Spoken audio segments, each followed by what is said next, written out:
Good morning. It is Tuesday, the 13th of January. I'm Maeve McMahon, and this is Europe Today, your daily dose of European news and analysis live here on Euronews. Coming up today, all eyes on Greenland. The government has said it cannot accept Donald Trump's desire to take control of their island. For now, NATO Secretary-General Mark Rutte is avoiding the issue, piling praise on Donald Trump, insisting the alliance is working on ways to bolster Arctic security. This as US Secretary of State Marco Rubio prepares to meet Danish and Greenlandish diplomats tomorrow. For more on what all this means for NATO, our EU editor Margrethe Vestager is here with me in the studio. But first, let's just take a listen to both President Donald Trump and the NATO Secretary-General Mark Rutte. If we don't take Greenland, Russia or China will take Greenland. And I am not going to let that happen. And Greenland, basically, their defense is 2 dog sleds. Do you know that? Do you know what their defense is? 2 dog sleds. But one way or the other, we're going to have Greenland. What I always do is when people are helpful for the alliance and are doing good stuff, and I believe that Donald Trump is doing the right things for NATO. By the way, as we speak, we see Denmark speeding up their investments when it comes to defense, not only generally, but also when it comes to unique capabilities to defend territories like Greenland. So we are really working together here.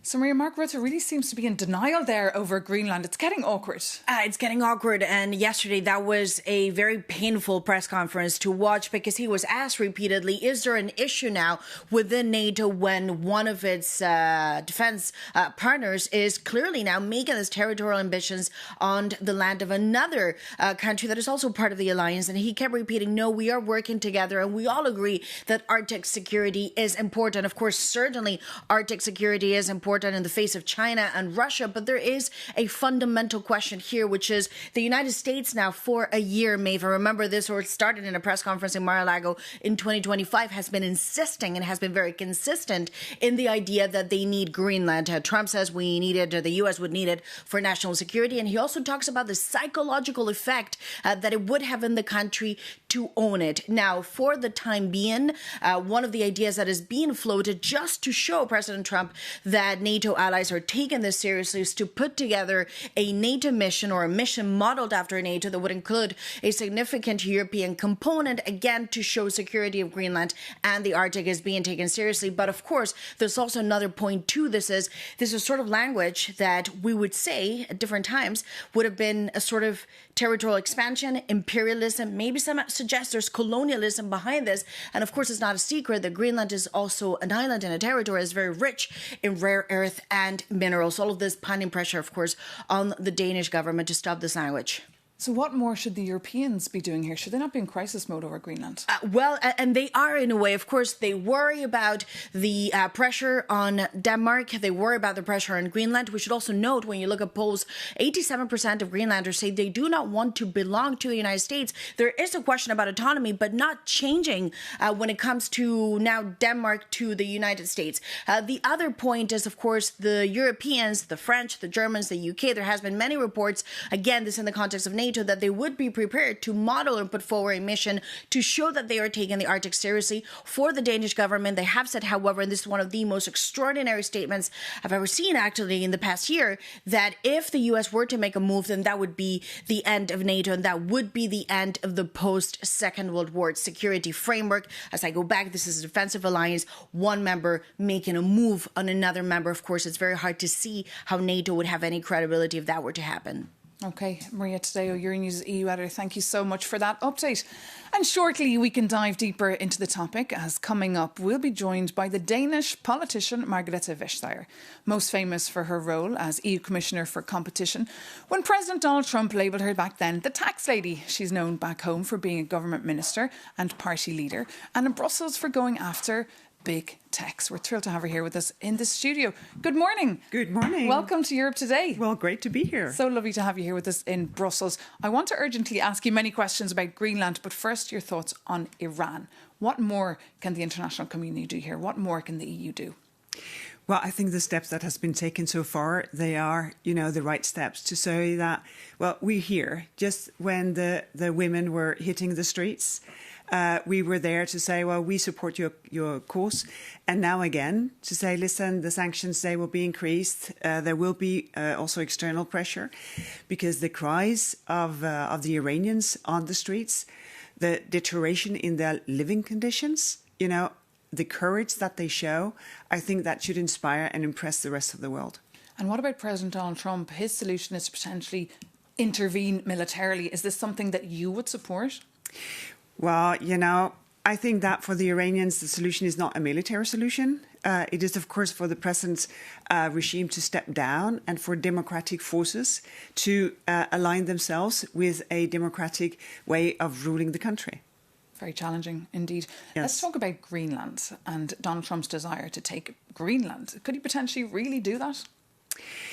Well, I think even for President Trump, for one NATO country to attack another NATO country to acquire territory is really, really far-reaching. And when you look at the asks of security and cooperation on minerals, there is, I think, a very open approach from the Greenlandic government and population, and of course also from a Danish side. And there's been a long-standing cooperation. The treaty with the US goes back to 1951 as when it comes to security. And what role should the European Union be playing here? What should the Europeans be doing? Well, Europe has increased its interest for Greenland over the last 10 years. Now there is a representation of the European Commission in Greenland. I think that's really important. There is a memorandum of understanding when it comes to the exploration of critical minerals and rare earth and what have you. So even though Greenland is not part of the European Union, well, it's a relationship that can be increased. And the first steps, they have been taken in previous years. Well, some previous politicians are today calling for them to be a member, that Brussels should invite them back in. They did reverse their membership back in the day. Well, I think so many decisions are for the Greenlandic people, for them to take. It's their country. They don't seem to be at all in any kind of mindset to sell their country.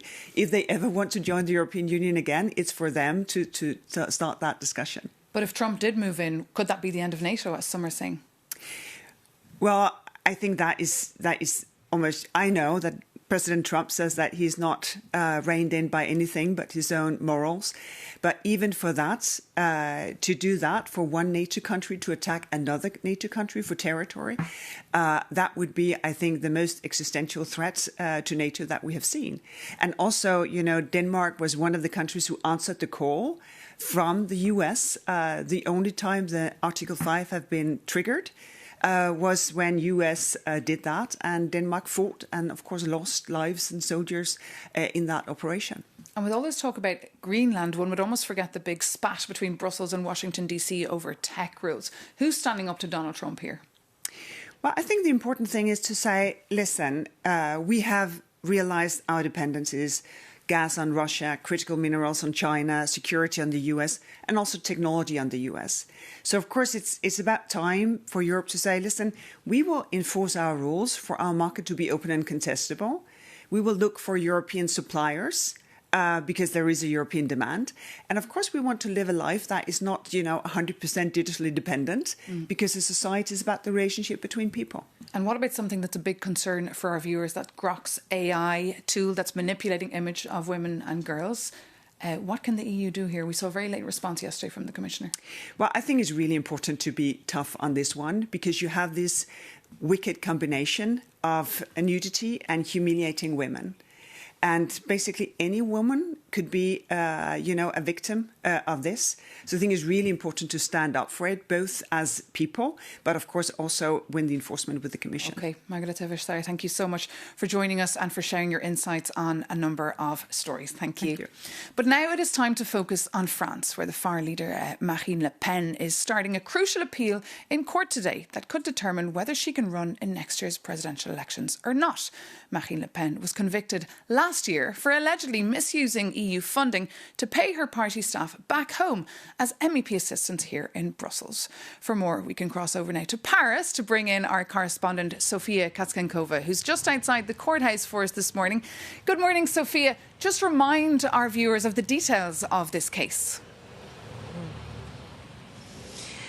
Good morning. So, as you said, Marine Le Pen's appeal trial opens this Tuesday afternoon at the Paris Court of Appeals just behind me, and it will be decisive for her political career.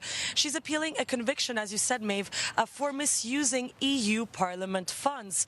Judges last year ruled that the money meant to pay EU parliamentary assistance was actually used to fund staff working for her national party between 2004 and 2016. So for that, she was sentenced to 4 years in prison, 2 of which were suspended, a €100,000 fine, and most importantly, banned from holding a public office for 5 years with immediate effect. And so this ban currently blocks her from running for the 2027 presidential election.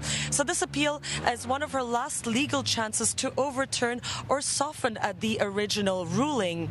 The hearing will last about a month, and a verdict is expected before the summer. Back to you, Brussels. So a lot at stake here. Sophia, what could the potential outcomes be? I know we have to wait a couple of weeks. Yeah, so as you said, the stakes are extremely high, and there are 3 main scenarios. Either she manages to overturn the original ruling, which is seen as highly unlikely, as legal experts have told me, and this would clear the way for her to run in 2027. A partial win, so that means either a reduced or suspended ban, could also keep her in the race. But if the original sentence is confirmed, or even worse, toughened, her presidential ambitions would effectively be over. And this would make Jordan Bardella, her 30-year-old protégé and leader of her National Rally party, the natural candidate for the presidential election. And polls already suggest that he may be more popular than Le Pen and capable of winning a presidential election. And for the EU, the implications of this could be huge. Indeed, that's why the story is being watched very closely here from Brussels. Sofia Kaczynskova, thank you so much for that update. But now, all eyes back to Iran. The European Parliament has responded to the attacks on peaceful protesters by banning Iranian diplomats, and the EU is also eyeing more sanctions. Jakub Janis takes a look at how the international community could act. Welcome to the ultimate game of risk. A battlefield of diplomacy, conflict and conquest. With massive protests on the streets of Tehran, the dice has been rolled. Now the players must choose their options. First, the US. Move 1 is to strike. Last year proved the US can hit Iranian nuclear facilities. And now, fresh from Venezuela, a targeted air campaign is the hard power option. Move 2 is about oil. Trump now controls Venezuela's resources, so he can drive Iran's exports to zero without spiking global oil prices.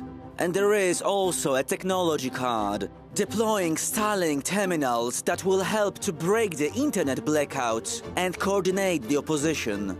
Now the EU. No military strikes, but strong economic cards. Move 1 is the trade trap. Germany accounts for 1/3 of all EU-Iran trade. They supply the vital machinery and chemicals that keep Iran's industry alive. Maybe it should be limited. Move 2 is hard diplomacy. Brussels could finally designate the Revolutionary Guard as terrorists, freeze their assets and isolate the regime completely.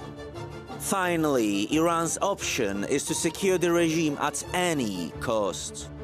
But life is not a board game where plastic figures are removed from the map. In Iran, real people are being murdered.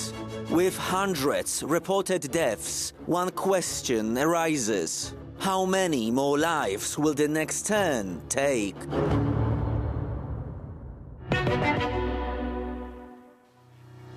And that report by Jakub Janis brings this edition of Europe Today to an end. Thank you so much for tuning in. Join back again tomorrow morning. See you then.